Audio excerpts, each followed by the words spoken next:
The timing. Now, what's going on, y'all? This is Val. I am back with y'all. Hope y'all didn't miss me too much. Without my guy Zyris this week, so I'm just giving y'all the heads up. It's gonna be a lot of me. That can be a good thing. That can be a bad thing. I'm gonna let you decide. Maybe give me some feedback. Say, hey, Val, next time I need you to shut the hell up. Nah, I'm playing. I don't want to start off like that, but welcome back. Another week, another day closer to the big day, which is the draft. We've been kind of going week to week talking about how we feel about this upcoming draft. We touched a little bit on free agency, of course, the extension of Diggs and other players who we've seen come in here like Von Miller. And I'm excited today to maybe take a deeper look at what we may be doing with our 25th pick and the possibilities I feel like that may be there to move up. And also, I just want to give y'all a chance to, even on a personal level, because I want to get more personal with y'all sometimes with each of these episodes, just so y'all can get to know myself, Zyris when he's back next week, and everybody else who we include in this podcast. You know, next week I'm looking forward to touching base with our guy Dennis again in the basement. So hopefully we can get an official mock. We're going to probably think about doing a first round mock where we guess each team's pick. And we will, I guess, kind of reward ourselves with a point for each one we get right come draft day. And we'll put a position next to each team as well and get double points if we get the position and the player correct. And if we only just get the position correct for that team, then we'll just give ourselves a point or 0.5, something like that. But we're going to come up with a point system to make it fun for us, because I know myself, I've learned over the years with drafts, you kind of got to make it fun. We all know that the draft comes and goes. You end up with 5 or 6, 7 players. Only 4 may make the team. And then it is what it is. Then it's all about Josh Allen. Then it's all about the primetime players. But sometimes, especially when you know we ain't going to see real football in another 5 months, you got to make it fun, right? You got to make it interesting. You know, how can I take this event that they make an event? You know, they make it 3-4 days. They invite these kids and their families to kind of come and enjoy their moment. How can you make it fun as an adult? And if you're a fan of a team, you know, like us with the Bills, you know, how can you dive into some of these prospects and see who's going to be that next player that's going to take your team over the top? So let me sip my drink real quick, because I think I'm going to need breaks here and there because I'm not used to doing all the talking. I like to give people a chance to speak. You know, when I'm doing a podcast with me and my wife, Ev, shout out to Ev. We do got our own podcast. Might as well plug that too. I'm a part of another podcast with my wife, Ebony. Vibes Are Us. Can't spell vibes without E and V.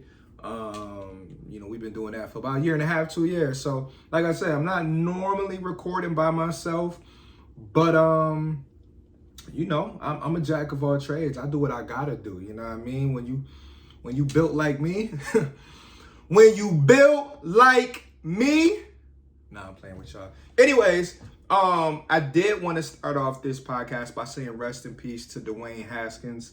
For those who don't know who he was, he played quarterback for the Pittsburgh Steelers. He was a backup quarterback this previous year and also was drafted, I want to say, by Washington back when they were the Redskins. And all I must say is that it you know, he died tragically. It was a car accident. A truck hit him. But all I'm going to say is that, you know, rest in peace, 24 years old. It just brings back, you know, the importance of valuing life and valuing your loved ones, because I can't tell you enough how many times we scroll on our phone or watching TV, you find out another person has passed. Sometimes they're 50-something, 60-something. Sometimes they're in their 20s, or sometimes they're in their teens, or sometimes it's babies. So we just got to remember that you gotta be thankful each and every day. And I say this on my other podcasts. You got to be so very thankful each and every day that you wake up, because just like that, in the blink of an eye, it can be an accident like that. It can be some type of random act of violence. We saw what happened in Brooklyn just recently at the subway. So, like, you really have to be thankful for not only your own life, but for the loved ones around you, because tomorrow's not promised. And even when you think you've gotten through your day, you can go somewhere at night and not make it back home that day. So definitely want to say rest in peace to him. Shout out to Steelers Nation. Shout out to his family, all of his teammates that's probably going through it. Because I think I heard he was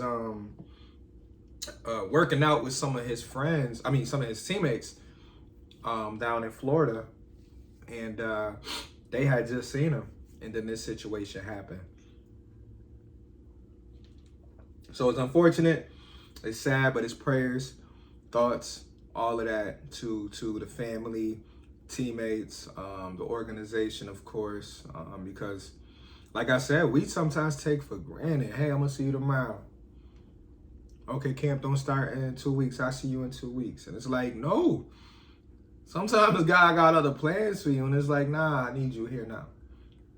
And now somebody's without a husband, a fiance, a son, a brother, a father, a bunch of things. So we'll just leave it at that. Don't want to get too sad. But on a brighter note, like I said, I do want to get, connect more with the people who do watch and tune in. Like I told y'all in the first episode, if you haven't watched the episodes in order, it's okay. It pretty much should be grouped together. But episode 1 was our intro episode where I introduced myself. Zyris introduced himself. Both me and him, my co-host, we've known each other for over 15 years. I myself, which I mentioned before, but I'll just, reintroduce myself since I'm doing this by myself today.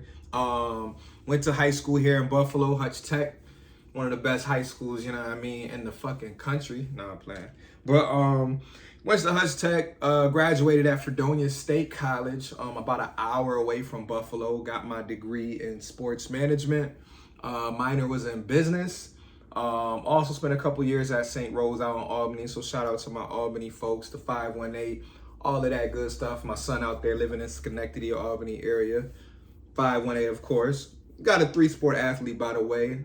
A+ student. My son's name is Rayvel. So if you hear that name in the next 4 or 5 years, Rayvel Johnson, think of me because that's my baby. Okay. But anyways, that's a little bit of me from the last 10, 12 years. But how I started doing something like this and how I started to decide to use my voice and kind of create my own platform was just because I've always heard from people around me, family members, close friends. Hey, you need to jump into this. You need to jump into that. You need to think about broadcasting, radio, commentator type shit, from back when I was a kid. Because one of the things I used to do, and this is kind of funny, but I used to get a lot of my little dolls together. You get your Power Rangers, you get your action figures, and I used to commentate them as they were like fake playing basketball or football in my room. And I would do that shit for hours and hours as a kid, 8, 9, 10 years old, 7,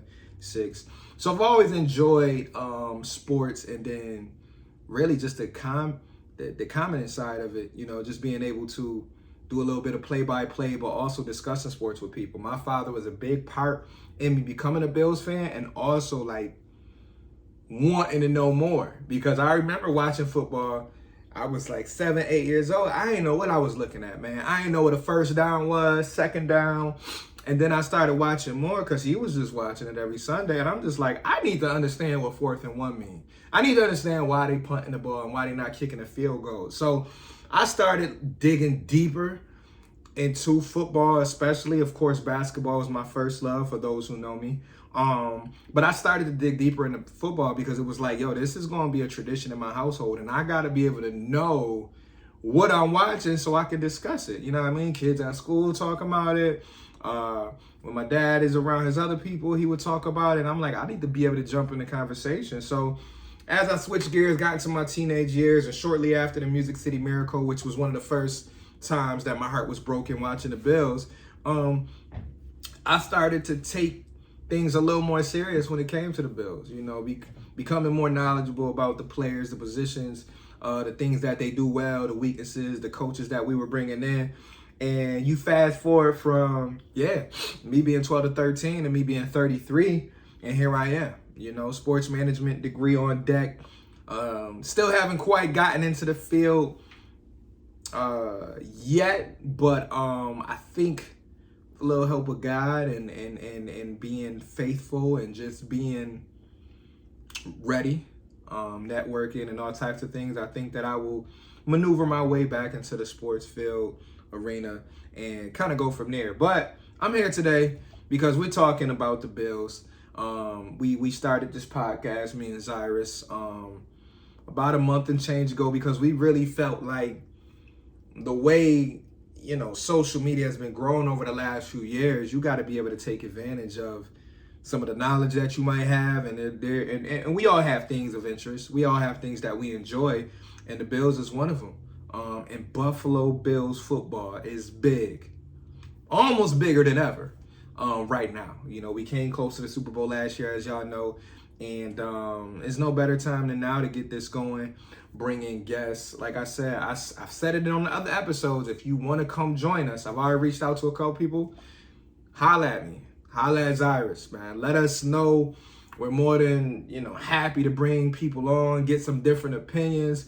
And two, while the season is approaching, we want to be able to discuss different topics, because we all know there comes that time period after the draft, going into training camp or whatever, it can kind of get real quiet. You know what I'm saying? Like, not as many players signing and things like that. So we'll be looking to kick it with some of our people, some people that we know have good knowledge of the Bills, and, just people that bring good vibes. So DM me, message me, text me, call me or Zyris. Let us know if you do want to join us on one of our future episodes, just so we can get different voices, different opinions.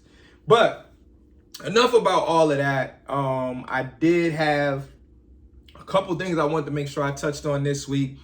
And really two things I wanted to do was discuss top 5 players to keep an eye on at 2 of our, I want to say, our biggest positions of need, and that's cornerback and wide receiver. Now, somebody say wide receiver really isn't a need for our team, but if you look at the fact that they lost Cole Beasley and Emmanuel Sanders, and really what they only did was re-sign Isaiah McKenzie and Jamison Crowder, you would know that, you can't just go into the season with that, mainly because of injuries, mainly because the way that the rest of the AFC has kind of stacked up with the quarterbacks coming into this conference, with the receivers that's coming to this conference recently, the Amari Coopers, and there were a few other guys. Tyreek Hill was already in the conference, but now he's in a division. So I think that you can never, ever be too content when it comes to your skill positions.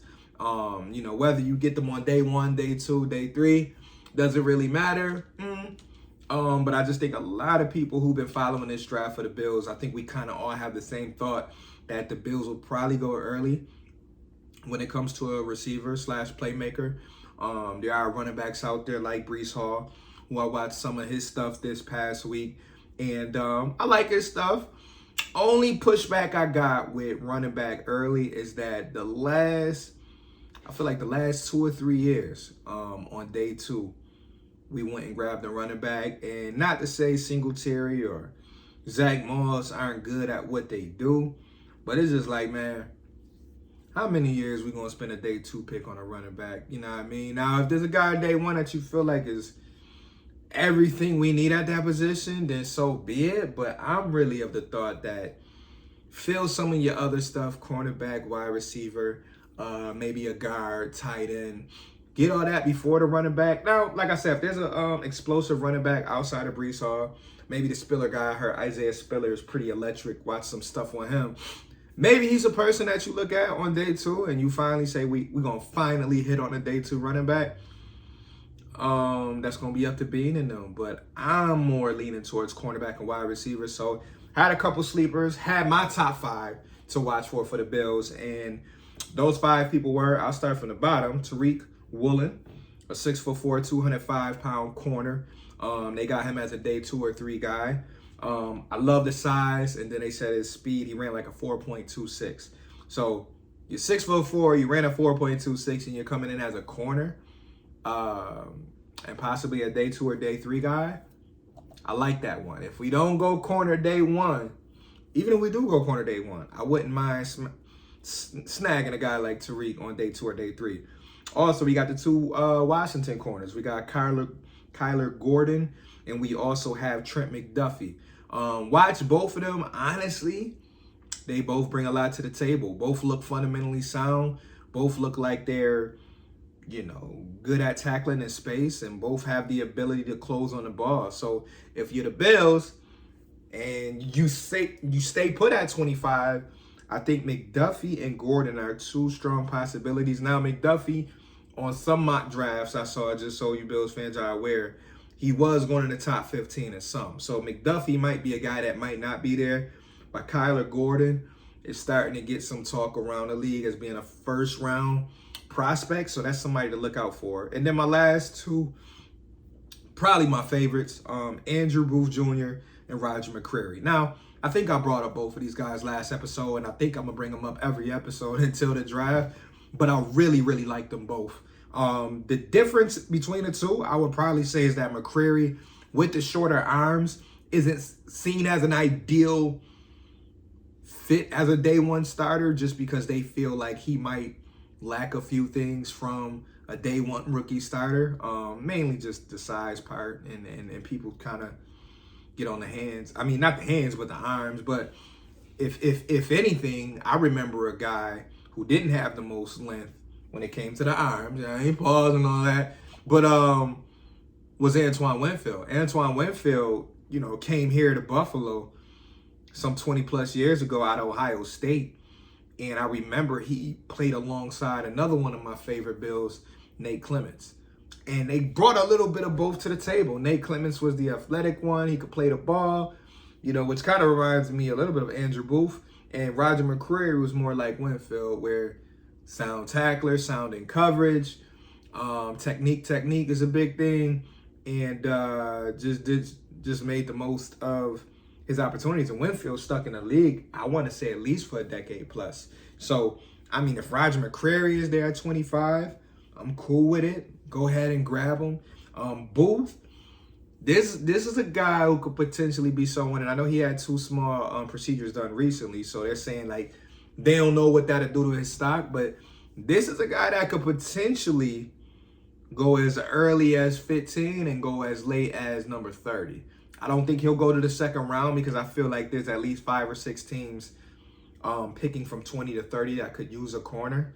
You can never say no to corners, and this guy just has the raw ability to go up and get the ball. So with the minor procedures, that might make him slide, and that's why I'm just like, between McCreary and Booth, if you're Brandon Beane, you got to be kind of, doing your own little research, which I'm sure they are, and just saying, if one of these fall on our lap, which one makes the most sense? And I think for me, in the back of my mind, I'm thinking about the injury with Tre'Davious, and if Booth has an injury that they feel like might linger or might need another procedure, that might be a little bit of a pause for the Bills. I would hate that to be the case, but since you are dealing with a little bit of uncertainty when it comes to when Tre'Davious might be back. Now, for all we know, he could be on some miracle shit and make it back in late August. Or, worst case, he's back in November. But we shall see. That's my only pause with Booth. But McCreary, Gordon, like I said, Woolen as a day 2, day 3. He's a pure sleeper by every definition. Those are my 5 to watch out for when it comes to the Bills. It was a couple I ain't named because I'm like, they gonna be going well before we pick. Like Sauce, we brought him up before. Gardner's gone. That boy going by like pick 8 or 9, so I'm not even going to spend time drooling over him as a prospect, because I feel like the Bills right now pretty much have their mind set on who might be available when they pick and who they feel like they might need to get aggressive for. So we'll kind of see what that front office decides, but I trust Beane, man. We say it all the time here in Buffalo, and we play around with the phrase, but in Beane, we trust. You feel me? In Beane we trust. And shout out to the Buffalo, man. I gotta take one more. So for those that's not watching, that was me taking a nice little sip of the brown water.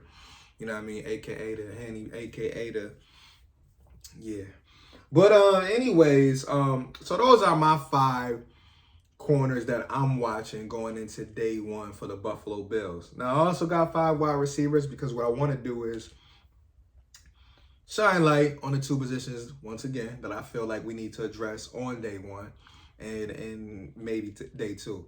So the wide receivers that I listed, Jameson Williams, Chris Olave, Jahan Dotson, John Mechie III, and Treylon Burks. Now, those names, if you've been following the draft, are pretty popular.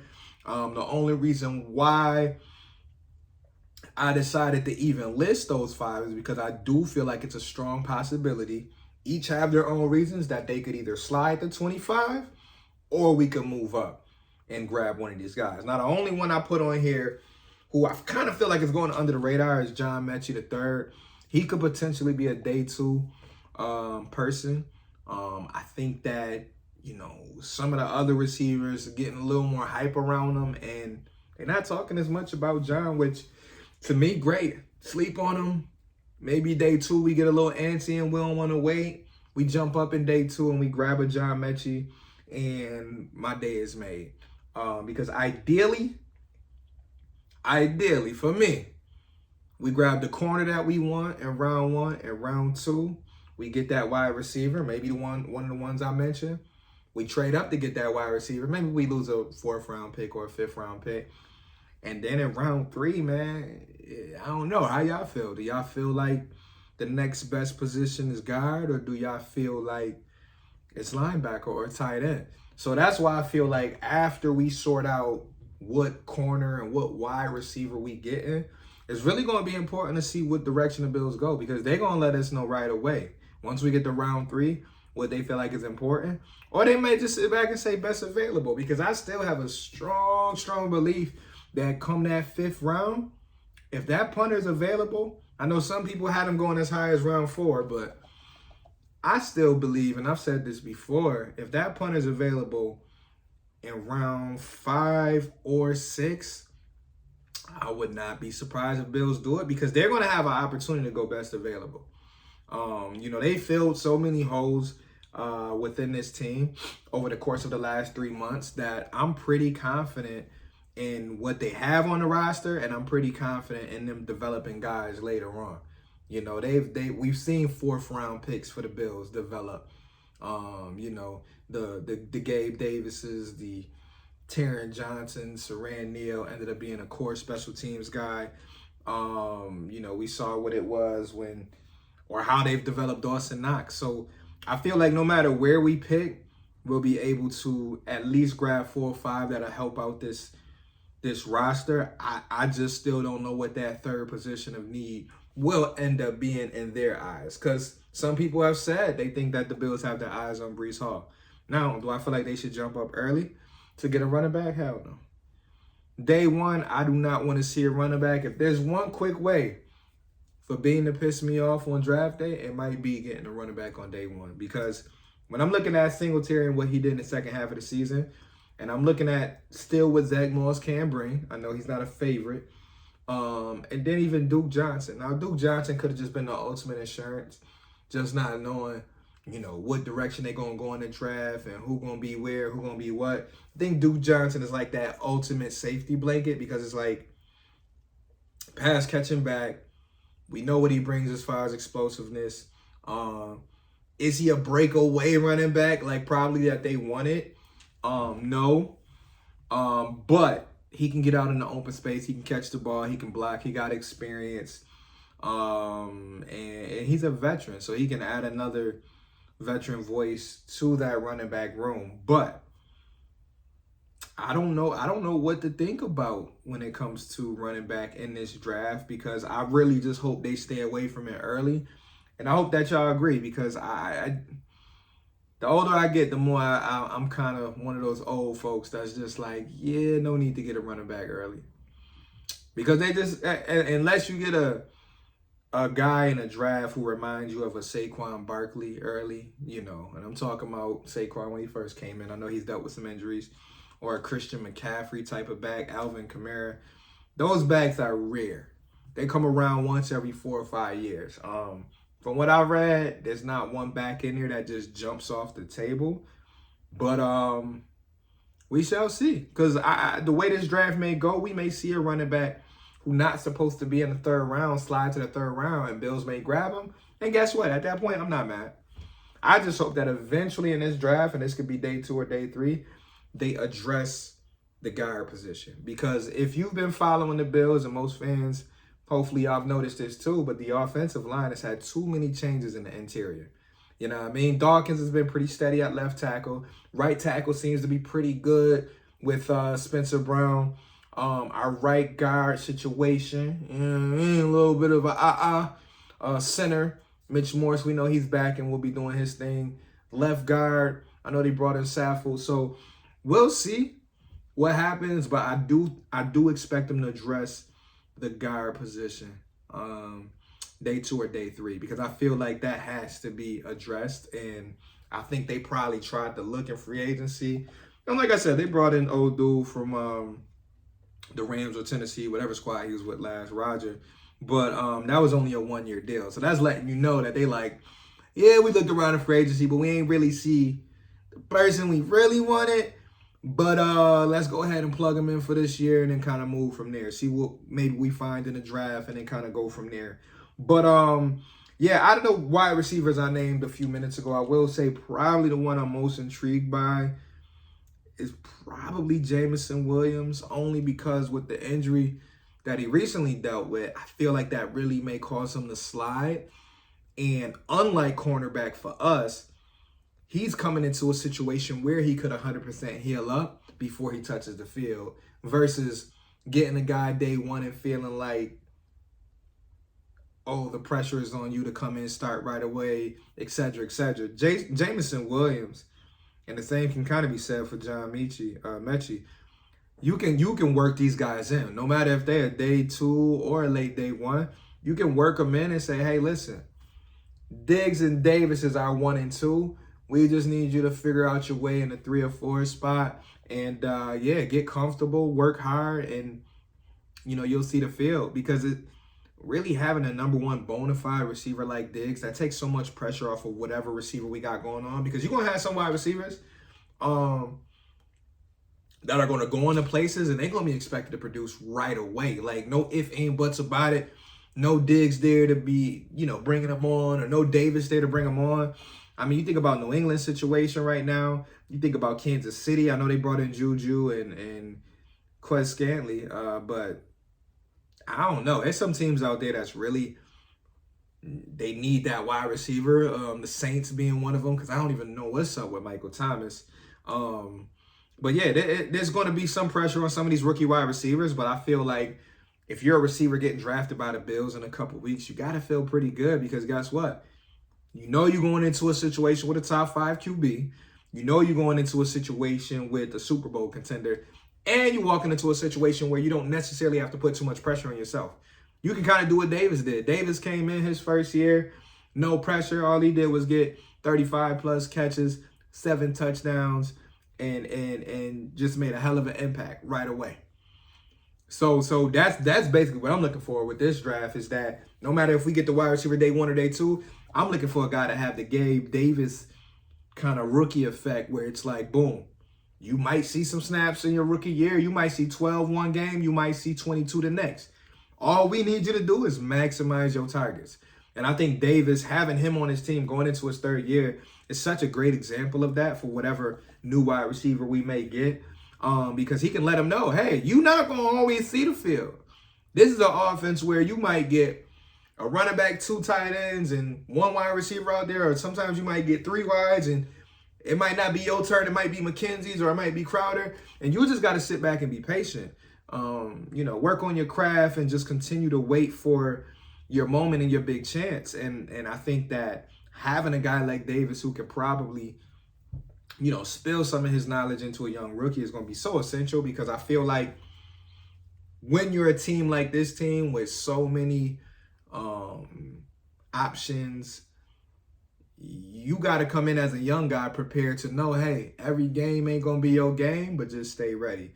And I feel like whether it's a Jamison Williams, a Chris Olave, or Jahan Dotson, Mechie, I feel like any of those guys, if they was to step in this Bills locker room, you would have to think they would be excited because it's like, hey, I may mess around and get 10 touchdowns this year. I may get 5. But guess what? Playing with a great quarterback. I'm going to be here the next 4 years. And, you know what I mean? We got one of the best offenses in the league. So it's going to be exciting to see. But I definitely wanted to spend some time in this episode going over my, favorites from those positions. And then, maybe next week we'll dive into some of our favorites from the other positions. But not to drag that part out too long, I did want to also give y'all the heads up that on top of doing a little bit of a mock, we will also do our own mocks for what the Bills selections will be probably a few days before the draft. So look out for that. If you have any thoughts, comments on that, it's a good exercise, I would say, to do, even if you're not even on a podcast or you don't even want to post it, but maybe just to share in your group chat, share with your friends, or even look back on after draft weekend and say, boom, I was right on 3 of these. Boom, I was right on 4. Because I said in the beginning of this episode, there's a lot of times that events and stuff come up like this in sports, football, basketball, and we kind of be like, whatever. But the older you get, you like, shit, I might as well do this, and I ain't doing nothing else.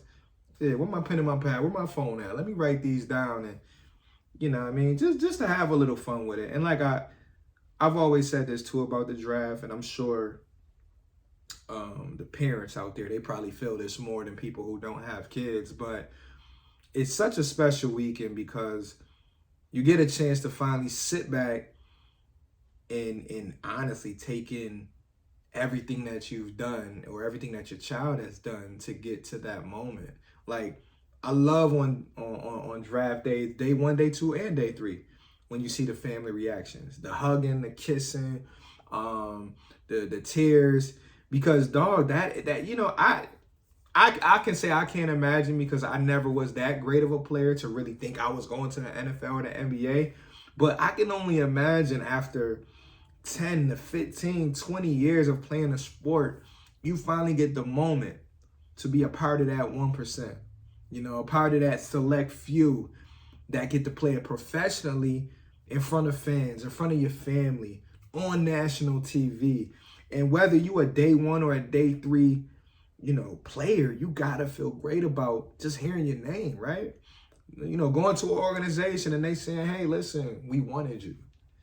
Thank you for coming, joining our family. And that's why you see a lot of times players hold on to their relationships with the ball clubs that they were drafted to, especially when they spent time there, because a lot of y'all don't understand, when these organizations take these kids, a lot of them are really taking kids and turning them into men.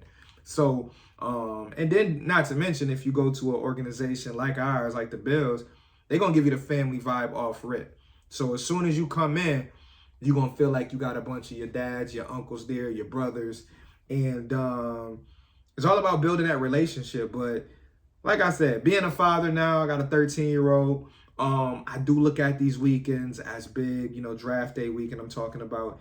And it's such a big moment for, like I said, the kids, the parents, all that dedication, all that driving around that parents do to get them to point A to point B, and driving to see the games and things like that. Like, is an amazing accomplishment. And that's why I hope that the kids also understand that it's only the beginning, right? Because you got to work harder to sometimes even make the team, and you got to work harder to earn that starting spot. So shout out to all the future NFL players in the next few weeks. And like I said, hopefully next week when we uncover our first round mock, me, Dennis, Zyris, we'll go over a little bit of what we got on our list and kind of compare so that we can match them up. I'll get off the NFL for a bit because the NBA playoffs are starting. I figure I'll give y'all a little bit of my bold take. My Knicks is not in it. My man Carmelo is not in it. For those who don't know, that's my favorite player. It's been my favorite player the last 20 plus years. But I think I'm going to go out on a limb and say Milwaukee repeats. Now, I may change my mind because I still got time to change my mind because the official playoffs haven't started. But on this day today, I think I'm going to roll with Giannis, or whatever y'all want to call him. Because there's something about his game that I really enjoy watching. And he doesn't have the finesse game like a Kevin Durant. His game doesn't make you jump out your sofa too much like a Kyrie would. But thing I like about him, he plays with so much heart, so much passion, and you can tell he really wants to be great.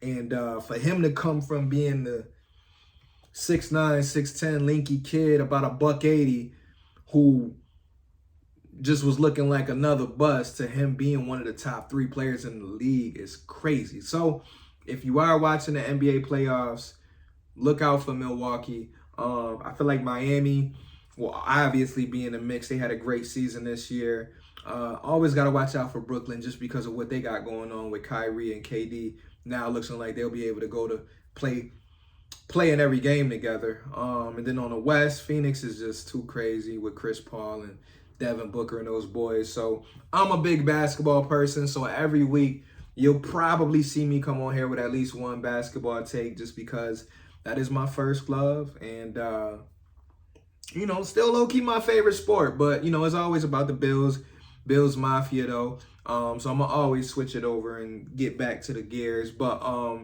this was going to be a short episode this week. So I hope those who tuned in were able to take something from this.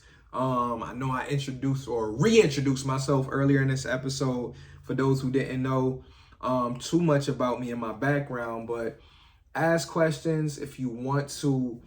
Like I said, tap in with us, or we already had somebody reach out and say, hey, we want y'all on the show or on their own show, which I got to get back to them on. So if you're watching this, I'm going to get back to you on that. Didn't forget, just got to partner with my partner and make sure we on the same page and we can get that done on a day that we're both not busy. But yeah, so anybody out there that want to collaborate, if you want to jump on our show or if you want us to jump on your show, hit us.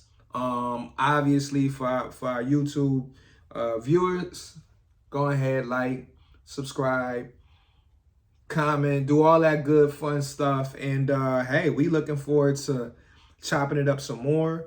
Again, we are another day closer to that big draft day weekend. So hopefully our Bills do what they need to do so that none of us is pissed off. And it's funny because I will mention this again, and I think we mentioned it last week, but the Josh Allen tweet came up this week when he got drafted, and just reading those comments were just hilarious. It's fun being a Bills fan because I know how we can be kind of hard on the front office and things like that. But looking back, we was in those comments wilding. I know how upset I was. I've already said, and I've already posted my video a few times of how upset I was that we didn't get Josh Rosen. And I mean, shit, look what happened. But yeah, those comments were funny. So if you happen to see that on your timeline the last week or so, go through those comments because there were a lot of unhappy Bills fans. And needless to say, fast forward to today, and I think we are in pretty good shape because we still got a guy out there in Cleveland who is looking for a home, and his name is Baker. Another guy I wanted.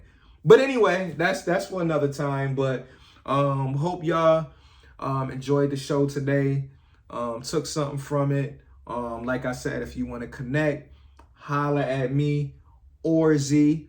But this is Val, and thank you for chilling and hanging with me for another week.